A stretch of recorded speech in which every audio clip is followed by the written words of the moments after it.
Good evening and welcome. Tonight we're going to read from this book about Italy.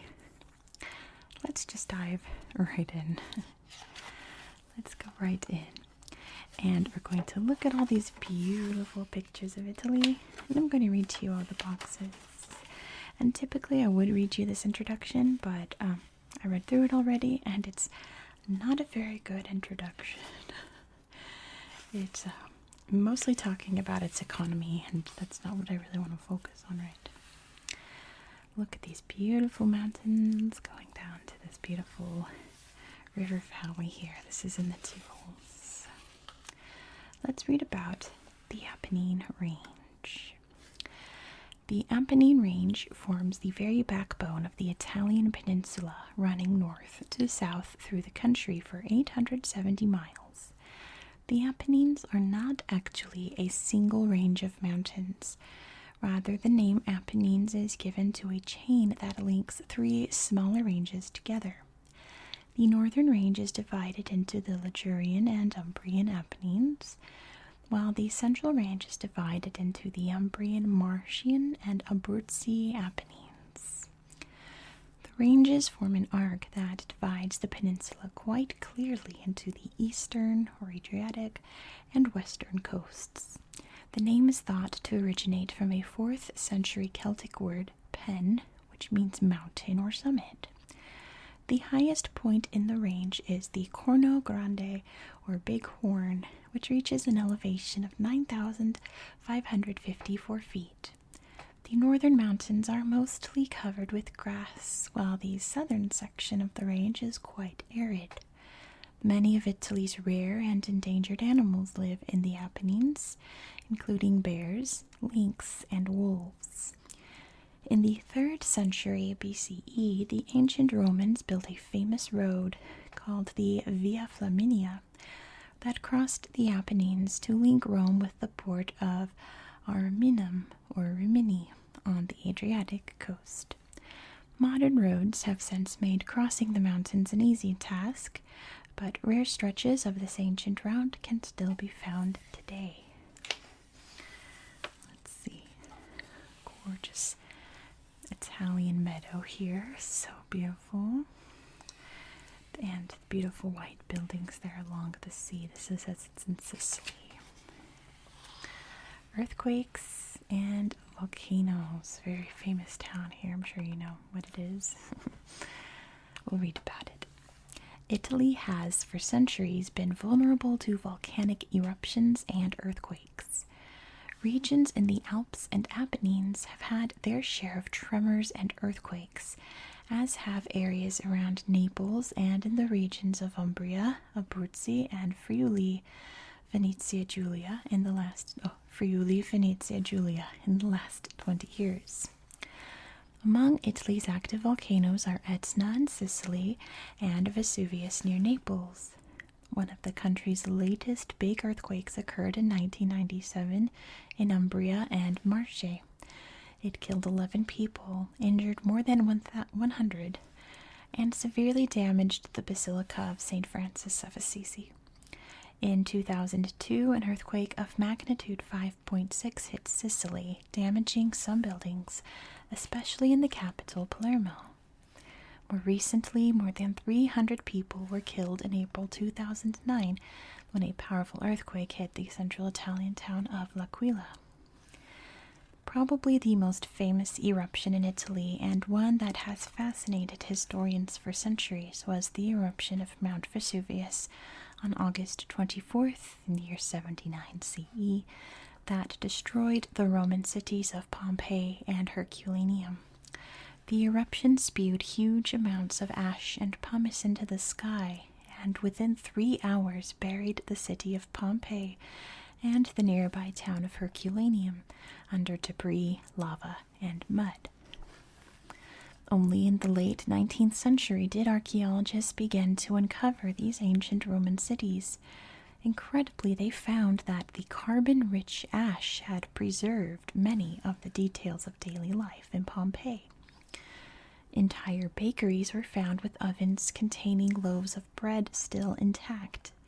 as well as elegantly painted frescoes on bedroom walls, thousands of scrolls made from papyrus in libraries, statues, seedlings in gardens, and human skeletons. Graffiti on the walls of buildings could still be read. In 2001, a team led by archaeologist Giuseppe Mastrolorenzo made a startling discovery about how some of the victims of the 79 CE eruption had died. Unlike the skeletons previously found, the 80 that Mastrolorenzo's team studied, found in boat sheds along the beach at Herculaneum, showed signs that it was not suffocation but intense heat that had killed those victims, vaporizing their flesh before they could even feel the incinerating heat. Pyroclastic flows are no joke, guys. Parts of Pompeii still lie buried. The cost of unearthing and preserving the city's treasures is exorbitant, and there are insufficient resources to finance preservation efforts. Here's the very famous Colosseum in Rome. And a beautiful old temple in Sicily here. Gorgeous. If you want to hear me read this chapter nice and slowly and softly, you can check out my memberships. The founding of Rome. Rome has a well-known legend that tells how the twin brothers Romulus and Remus founded the city. Their father was Mars, the god of war, and their mother was Rhea Silvia, daughter of the local king Numitor. Rhea's uncle Amulius had forcibly taken the throne. When the twin boys were born, Amulius seized them, put them into a basket, and threw them into the river Tiber. He hoped that they would drown, because he saw his niece's children as a possible threat to his kingship in the future. However, the boys were rescued by a she-wolf who fed the babies with her own milk and cared for them. The boys were raised by a shepherd, Faustulus. When they reached adulthood, they discovered who they were and killed Amulius. They decided to build a city of their own, but could not agree on a location. Remus favored the Aventine Hill, but Romulus wanted to use the Palatine Hill, so each built a separate city. One day Remus and Romulus had a fight over whose city was best, and Romulus killed his brother. Romulus named the new city Rome after himself. The legend says that Romulus populated his new city with runaway slaves and convicted criminals, becoming the first king of Rome in 753 BCE. Romulus went on to create the Roman legions and the Roman Senate. Before we read that, you can see Caesar getting whacked over here. Let's read about life in the Roman Empire. Life in the Roman Empire was filled with pleasures for the wealthy, who lived in large homes with up to 20 rooms, open central skylights, elaborate gardens, and walls decorated with beautiful frescoes. They lounged on couches in the dining room for their meals and visited public bathhouses to relax with friends and play dice. Slaves served food and beverages in the bathhouses and gave massages to customers and cleaned the baths. Poorer Romans had small homes and found it hard to get jobs because the slaves did most of the hard work. But they did not starve, since all Roman citizens were entitled to free grain. Roman families often went to the temple to make offerings to the gods. Children were taught by Greek slaves at school, and in their spare time they played with small figurines, hoops, balls, and their pet cats and dogs. Boys wrestled and fenced as well. The Romans fed their love of entertainment by going to the theater. Greek tragedies and comedies, ballet, and mime were popular performances. Audiences were allowed to shout their comments to the actors and dancers on stage. The Romans also enjoyed watching gladiator fights, where slaves fought each other or wild animals to the death, and chariot racers, where drivers had to stay on their chariots or risk being dragged by the reins or trampled by the horses. This is a really beautiful Gothic tomb here from the Scaglieri family in Verona. That's pretty neat. This is Count Camillo di Cavour. Very important figure in unification, but the most important figure of unification was Giuseppe Garibaldi. Born in 1807, Giuseppe Garibaldi was an Italian patriot and military leader who is generally considered the founding father of modern Italy, along with Giuseppe Mazzini and Victor Emmanuel II, King of Sardinia. Garibaldi was a key leader of the Italian Risorgimento, or resurgence, since he personally commanded and fought in many military campaigns that led to the creation of a unified Italy. He fought campaigns in both South America and Italy, earning him the title Hero of Two Worlds. Garibaldi's most famous military exploit occurred in 1860, when he landed in Sicily at the head of a revolutionary force known as the Thousand Red Shirts. The great general defeated the opposing Neapolitan troops, conquered the island, and later captured Naples. He was a skilled orator and leader and gained admiration and support outside of Italy, especially in the United States. He remained a national hero in Italy until his death in 1882. Statues of Garibaldi can be seen in many Italian town and city squares today. And then we have Mussolini giving one of his famous impassioned speeches.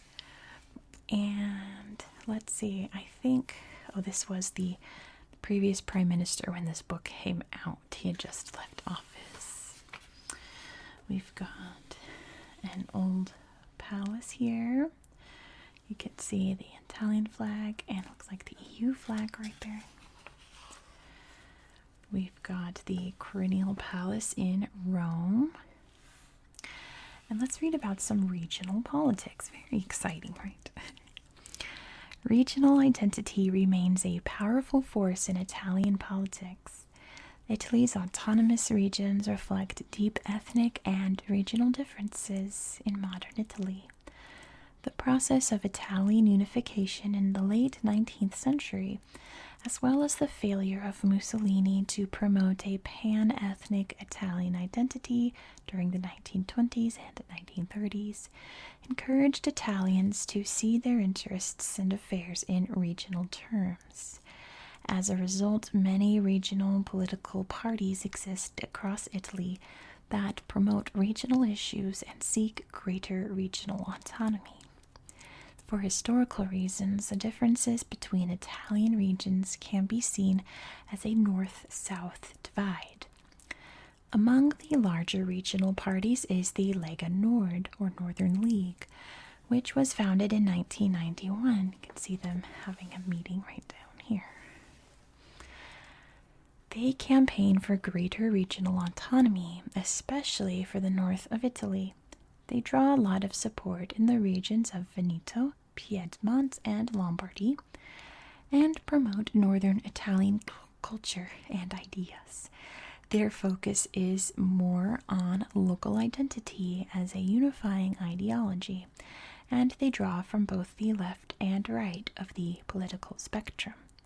However, controversial head of the separatist Lega Nord, Umberto Bossi, resigned on April 5, 2012, in the heat of a corruption scandal.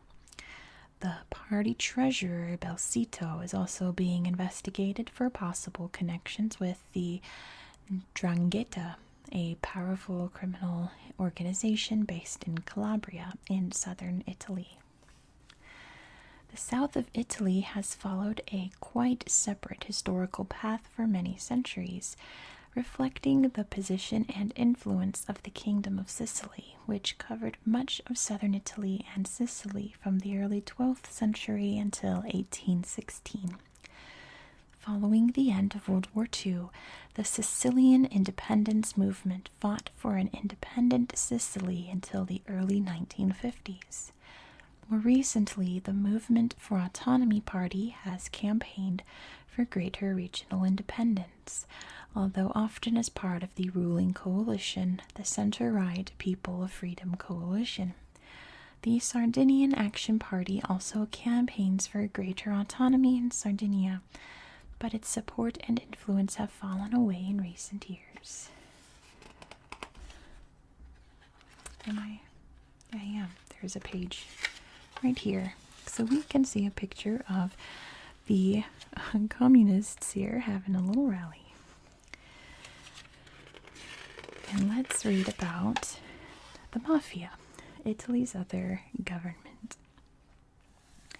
Since the 19th century, the southern regions of Sicily, Calabria, and Campania have been controlled to a large extent by the Mafia. Originally established to maintain order in the lawless regions of Sicily, the Mafia resolved conflicts in the community because there was no effective government. But the Mafia method was often cruel, using intimidation and violent means to achieve results. The members, known as mafiosos, were sworn to a code of silence that prevented them from testifying against fellow members. After Italy was unified, the Mafia helped politicians win votes in exchange for favors. Southern Italians looked to the Mafia to protect them and even paid taxes. Many saw the Mafia as a positive force in the community. Although Mussolini tried to wipe out the Mafia by forcing its members to leave the country, many returned after World War II. In the late 1970s and early 1980s, the Italian government made a brave decision to halt Mafia activities. Spurred by the murders of anti-Mafia officials and their families, the government made it a crime to be a member of a Mafia organization. In 1987, 14 mafiosos broke the code of silence to provide incriminating evidence against hundreds of their brothers. Some 338 mafiosos were convicted in the largest mafia trial in Italian history. The murder of 2 judges in 1992 caused a strong reaction in Italy. In 1993, senior boss Salvatore Totorina was arrested. His successor, Leoluca Bogarella, was arrested in 1995. Anti-mafia efforts continued through the rest of the 1990s, resulting in the arrest of more bosses. In 2002, some 300 mafiosos in high-security jails began a hunger strike to protest against the tough conditions of their incarceration, cell isolation, 1 visit and 1 phone call a month, and 2 hours of outdoor exercise a day, especially as lawmakers discussed proposals to extend the length of the prison term under such conditions. The Mafia has inspired books, films, television drama series, and even video games. Mario Puzo's best-selling novel The Godfather, which was adapted by Francis Ford Coppola in the 1972 Oscar award-winning movie by the same title.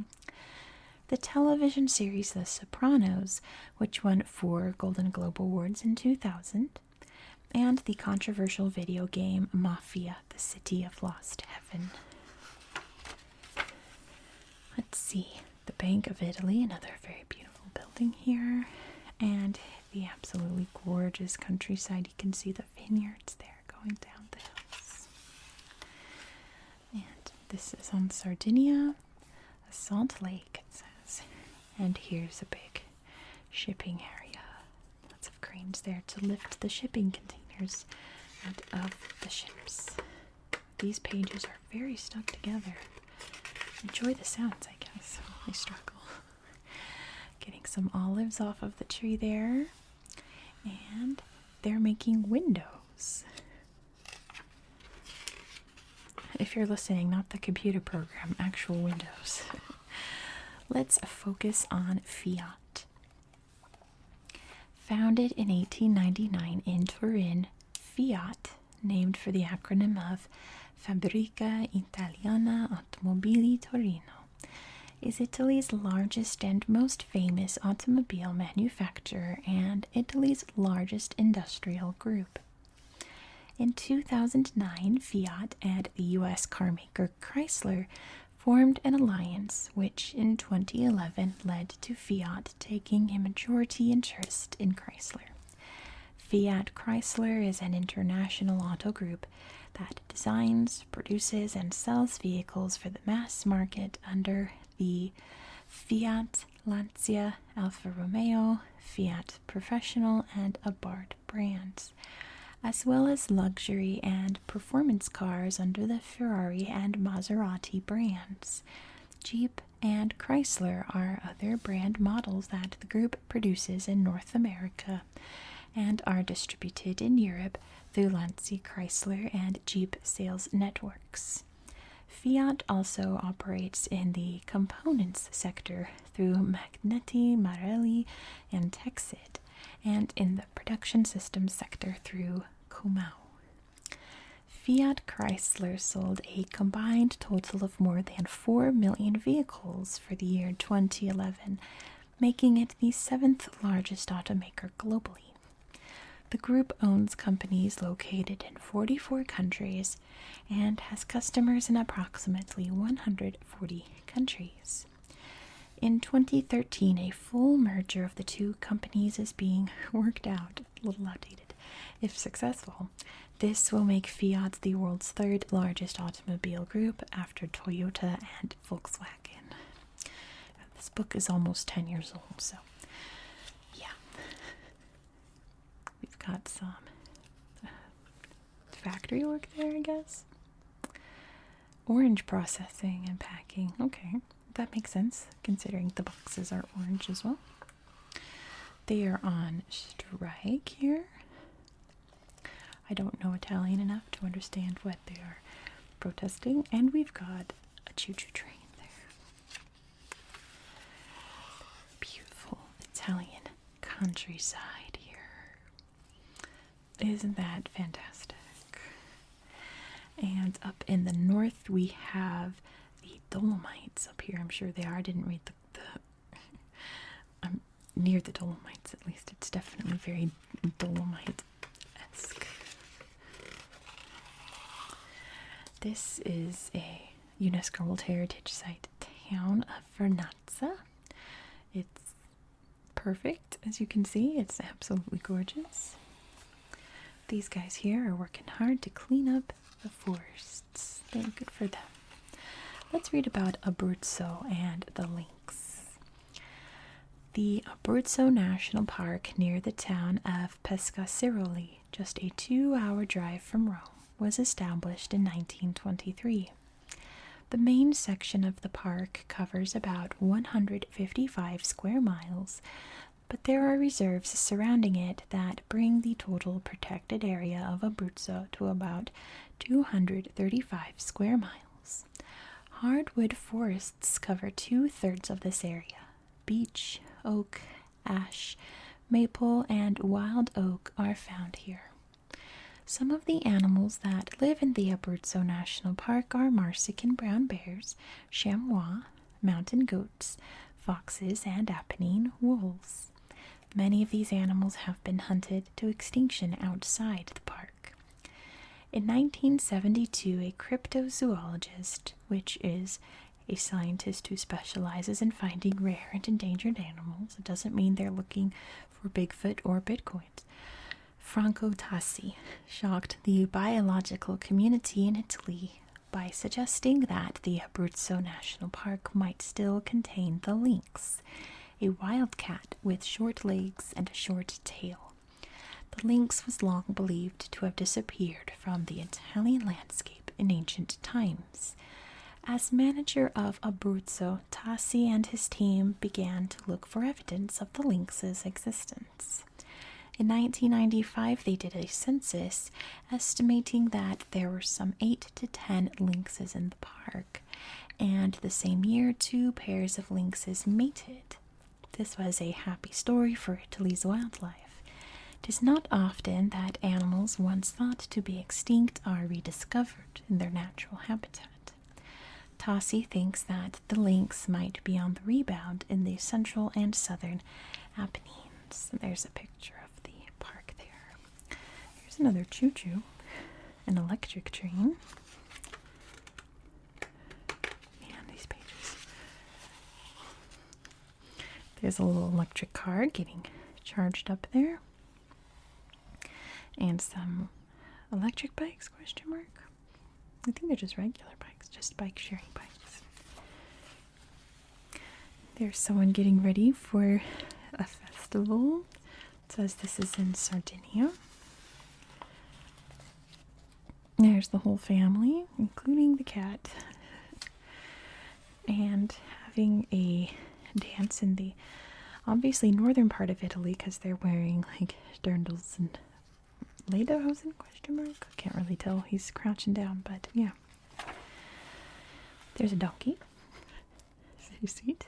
With this very Italian looking farmer there. This guy's on his break from driving his truck. Here's a beautiful shopping center. Isn't that gorgeous? Wouldn't you just love to go shopping in a place like that? That would be very nice. This is in Venice, it says, in Burano. Not really what you see when you think of Venice, but that is still beautiful. And the Villa Capra, it says, a Renaissance villa. Enjoy the sounds while I struggle. There we go. There's the whole family ready for dinner. And there's a bunch of littles heading off to school. Italian ways. Let's read this. Certain likes and dislikes and do's and don'ts offer glimpses of the Italian character. Italians are expensive. They tend... Oh no, expensive. I suppose, but the book says expressive. Italians are expressive. They tend to gesticulate when talking, especially when bargaining for lower prices in small stores and open markets. Young couples freely display their affection in public. Football or soccer is a national obsession, and Italians are passionate supporters of their favorite clubs. Cycling and basketball are also national sports, but baseball has not caught on. Italians express themselves most beautifully in the arts. Their painting, sculpture, and music have won admirers worldwide. Italians love food. They take wine and olive oil very seriously. Both are basic ingredients in Italian cooking. Extra virgin olive oil also adds flavor to salads, breads, and soups. I love dipping bread in the olive oil. Alcoholic beverages are served day and night at bars and restaurants. There is no official age limit for buying and drinking alcohol. Getting their first taste of wine at a young age among family, Italians learn to appreciate wine and drink in moderation. Italians live on the edge. Many are habitual cigarette smokers, although cigars and pipes are generally not popular. Motorists drive fast and aggressively, changing lanes abruptly and going through red lights at a whim. Small cars squeeze into any available parking space, even on sidewalks. And here they're studying in a very old-looking university. It was established in 1088, University of Bologna. Here is St. Peter's Basilica in the Vatican. Very, very beautiful place, right? And here they are having Mass. You can tell, you can see the altar, right?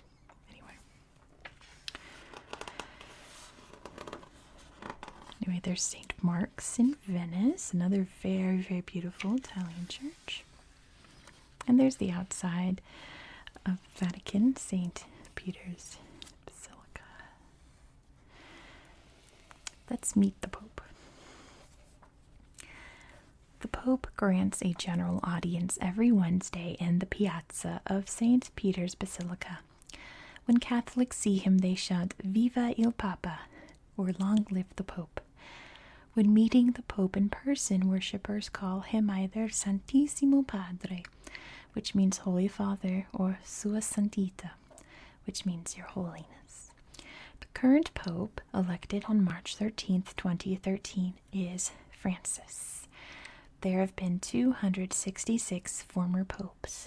The Pope's official title is Bishop of Rome, Vicar of Jesus Christ, successor of the Prince of the Apostles, Supreme Pontiff of the Universal Church, Patriarch of the West, Primate of Italy, Archbishop and Metropolitan of the Roman Province, Sovereign of the State of Vatican City, and Servant of the Servants of God. My gosh, that was too long of a title. Servants of God. Catholics aged 16 to 35 years old have a chance to meet the Pope at a week-long World Youth Day conference held every 2 years in a different city. Millions of young people, including non-Catholics, have gathered in Rome, Denver, Buenos Aires, Manila, Paris, Toronto, and other cities since Pope John Paul II started the event in 1984. The legend of Romulus and Remus, which we already kind of touched on, but let's go more in depth. According to ancient Roman legend, Rome was founded in 753 BCE by Romulus, who was abandoned with his twin brother Remus near the Tiber River in Rome when they were babies. The twins' mother was the virgin princess Rhea Silvia, who had been R-worded by Mars, the god of war. The babies were saved by a female wolf who allowed them to suckle her for milk, and brought up by a shepherd. When Romulus grew up, he decided to build a city on the spot where he had been saved. According to ancient Roman writings, Romulus marked out the 4 corners of the city, plowed a ditch from corner to corner to delineate the city boundaries, and built a wall to fortify the area. In 1990, Italian archaeologist Andrea Carandini set out to prove that the myth of Rome's founding was based on truth. By digging 20 feet under the Palatine, one of the 7 hills of Rome, Carandini uncovered the wall he believed to be the one erected by Romulus. Nearby, he found pottery dating back to about 730 BCE, further evidence that Rome was founded during the time of Romulus. In fact, Rome is believed to be named after Romulus. The statue showing the baby brothers suckling from the she-wolf dates back to Etruscan times. Unfortunately, Carandini had to discontinue his search due to lack of financial support. What is this? This is beautiful. Oh, it's a synagogue. Isn't that lovely?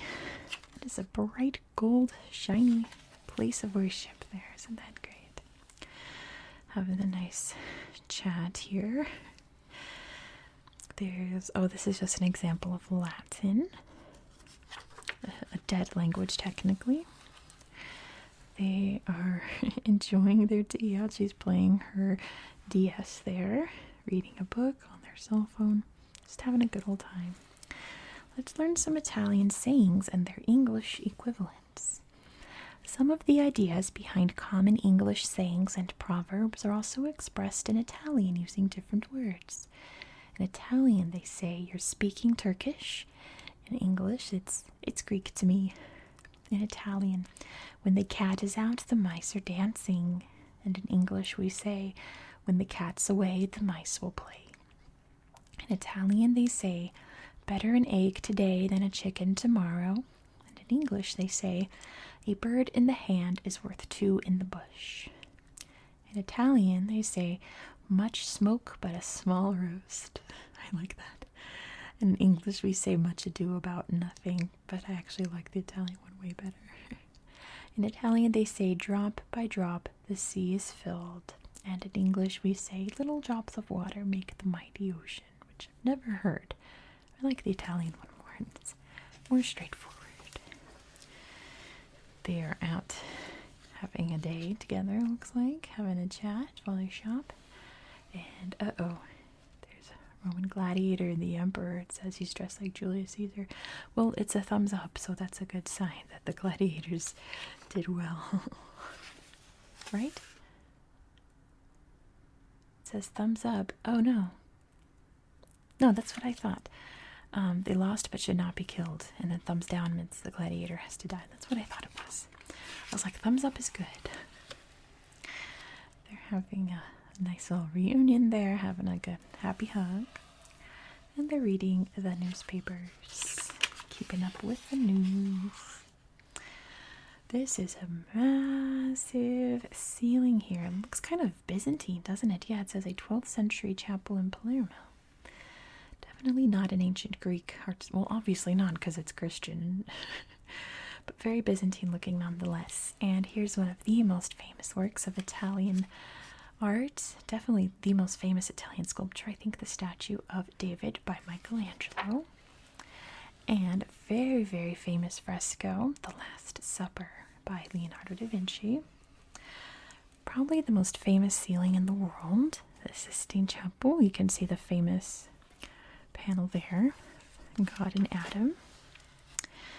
The beautiful, beautiful, gosh, I just blanked on the name. The place in Florence built by Brunelleschi. I did a whole video on it. The cathedral. Anyway, moving on. Another famous painting, Venus, The Birth of Venus by Botticelli. Let's read about art restoration in Italy. Many of the world's masterpieces in Italy are in disrepair. Exposure to the climate and human activity has caused them to wear and tear, fade and flake. In the chapels, centuries of burning oil lamps and candles have coated the art on walls with soot. Massive efforts began in the late 20th century to try to restore Italy's art treasures to their past glory. Fine art restoration has become a major profession, and there are schools that train people to become restorers of ceramics, paintings, buildings, and sculptures. Yet, even with the help of modern technology to map out in detail every inch of an original painting, restoration is still a painstaking and time-consuming effort. Restorers took 4 times as long to restore The Last Supper as it took Da Vinci to paint it. The restoration effort concluded in 1999 not only restored the colors dulled by humidity, dust, and pollution since the original was finished in 1498, but also repaired the damage done in previous restoration attempts. The Leaning Tower of Pisa began to lean soon after it was built in the 12th century because of sandy foundations. The tower continued to lean slightly more every year until in 1990, in danger of collapsing, the tower was closed. It took almost 12 years and $25 million to correct the incline of the centuries-old tower before it could finally be reopened to tourists in 2001. Now only 30 people are allowed to climb the tower at any time. The next step in the restoration project is to clean the tower's facade of grime. It looks pretty white and shiny to me here. Italians are concerned about the deterioration of their country's art treasures. In the major cities, vehicle emissions and movement have damaged many monuments. In Rome, vibrations from road traffic have caused whole sections of marble to fall off some ancient monuments. In 1986, floods in Venice brought 5 feet of water into piazzas, museums, and churches, soiling beautiful mosaics and paintings. Unfortunately, there are just too many art treasures in need of restoration for the national government to finance them all. Often, corporations and local governments donate money to support projects that are given priority. One major restoration project that attracted a great deal of attention was the restoration of Michelangelo's frescoes on the ceiling of the Sistine Chapel. a Japanese television network, Nippon Television, donated $3 million to the project in exchange for exclusive rights to film the process. As restorers cleaned away layers of soot from centuries of burning candles and the grease used by former restorers to impede cracking, the original colors of the paintings began to show. Contrary to the somber shades of deep grays, dark maroons, and earthy olives, and subtle shadows that Michelangelo's work had been known for, restoration revealed that the colors of his famous frescoes were loud and gaudy: neon purple, electric green and yellow, and glowing pink. Centuries of dirt had toned down the colors, giving them an earthy appearance. Some art historians claim that the restorers went too far in their cleaning efforts. By removing the years of accumulated grime, they had also removed the dark shadows that Michelangelo had intended. According to Italian art critic Giovanni Carandente, Michelangelo must be studied all over again. So revolutionary is this discovery about the painter, of whom some had dared to write that in the Sistine he adopted colors that all leaned to brick or gray. That's really interesting. And there's a close-up of that famous panel. I remember my old art history teacher pointing out that this looks like a brain, and it kind of blew my mind. That's very clever of Michelangelo, isn't it? And another famous painting, School of Athens here, by Raphael. My art history teacher talked about how it was one of the early works that pictured dimensions, like to people who saw this for the first time, it looked like 3D to us. They're like popping out of this painting. You can't really see the top here, you kind of lose that effect, but it was like revolutionary in its time. Good old Renaissance. Everyone should take an art history class. It's really illuminating. Let's read about Florence, city of craftspeople. Many Italian cities and towns are renowned for their craftsmanship. Cremona in Lombardy for its master violin makers, Carrara in Tuscany for its marble cutters, Murano near Venice for its glasswork, and nearby Burano for its lacework. However, the city of Florence is most associated with centuries of expert craftsmanship. Its narrow, winding streets are lined by tiny workshops where generations of artisans have perfected their fine skills. Certain workshops are devoted to silversmiths who create intricate figures and make jewelry to order. There are also wood carvers who both carve items for sale and do expert restoration work in Florence's Renaissance churches. Metal sculptors, frame makers, and artisans also work in copper, bronze, and marble. Many craftspeople in Florence work with leather and gold. Goldsmiths' workshops have historically been located in the buildings on Florence's oldest bridge, the Ponte Vecchio. You can see right here. There are even a few silk weavers who still work on a type of loom designed by Leonardo da Vinci. To create a length of fabric, the weaver threads each strand into the loom by hand. This is quite a job since the pattern consists of 40,000 strands. Many silk weavers are women whose mothers and grandmothers also wove silk in the same workshop. Let's see. Depicting a Madame Butterfly opera there. There's Dante and the Inferno, I guess, the entrance to hell, it says. And some modern art by Giorgio de Chirico. That's pretty cool. Enjoying the nice day out in Venice, having a bite to eat, watching the gondolas go by. Speaking of gondolas, there's some gondoliers on their break, playing some chess.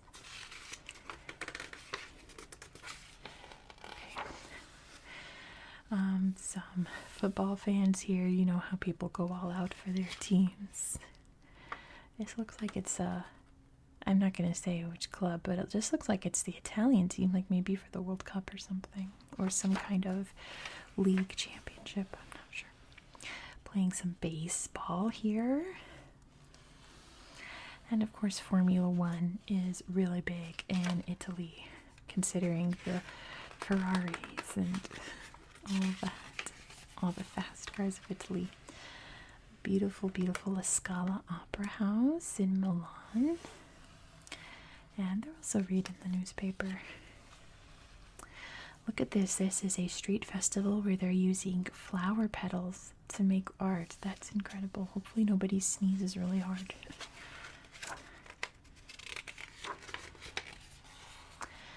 We'll skip national holidays. Look at this. Judean's Feast. It's kind of ominous, to be honest. Kind of creepy. This one's more fun. They dress up in old-timey clothes here. In America, we have these. They're called Renaissance fairs, but this one is, let's see. I'm not going to try to pronounce the festival, but that's really cool. And some beautiful Venetian masks here. And let's read about Holy Week. Celebrations during the week leading up to Easter include processions that reenact the life and death of Jesus Christ. In some towns, young men strike their legs with pieces of cork studded with broken glass to experience a bit of the pain that Jesus Christ endured on Good Friday. The Monday after Easter is a national holiday, often spent with the family at a picnic, if the weather permits. All who can make a pilgrimage to some grassy spot spread out a large picnic basket and lay it with delicious food. Easter Monday fare includes hard-boiled eggs, symbolizing rebirth, sandwiches, pizza, lamb, representing innocence, salads, sweets, wine, and fruit. In Sicily, people eat roasted artichokes, country bread, grilled lamb, and a green dish. Sounds like a really good meal. The Sicilian Easter sponge cake has layers of sweetened ricotta and candied fruit. Tiny lamb-shaped candies, chocolate eggs, and dough-covered doll-shaped hard-boiled eggs are other popular treats. There's a racehorse here in Siena. And a Christmas nativity. Very cool. Food. You can't talk about Italy without talking about the food, right? Oh my gosh, so good. There's a marketplace. You could get some fresh veg, fruits. There's a, it's a salumeria. You can get meat and cheese. Some risotto. I love risotto. Oh my gosh. But I love all Italian food, to be honest. You can see lots of pastas, and there's some cannolis there, all kinds of yummy Italian fare. Don't forget the olive oil, right? Pizzas, which is by far my favorite food in the whole wide world, is pizza. Yum yum. And of course, you've got your pasta. There's wine there, and some soup, and salad. Yum yum. Lots of yummies. And let's see, some gelato for dessert, some amazing ice cream, the best. And there's the cafe here. You can get some coffee. You've got some gnocchi and some tiramisu as well. Also delicious. And then here's a map of Italy, including where it's located on this very bizarrely shaped map. And that's going to be it for tonight. Thank you so much for watching. I do hope that you found this video relaxing and educational. Do me a favor, if you've made it this far, if you're somehow still awake, go ahead and leave a comment down below. I would appreciate that. And I hope that you have a very good night.